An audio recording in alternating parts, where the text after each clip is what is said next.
Hi, my name is David. Today we're going to do a freeCodeCamp tutorial on applied visual design CSS. And we're going to learn about the fixed positioning. So fixed position, which is a type of absolute positioning that locks an element relative to the browser window.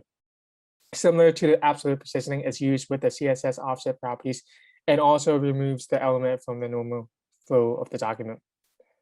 And the difference, one of the key differences between fixed and absolute is that when you scroll, the fixed one will still be there, but the absolute will go depending on the browser.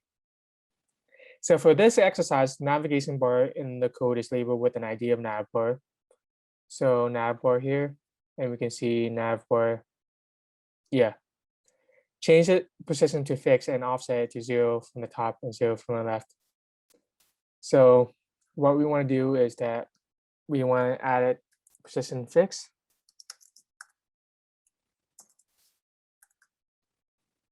Okay. And now we want to do top 0. And then you see now it goes all the way to the top because it's to the window of this, and then left 0, offset 0 left.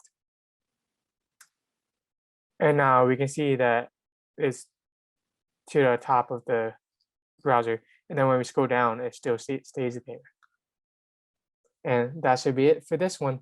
Thank you.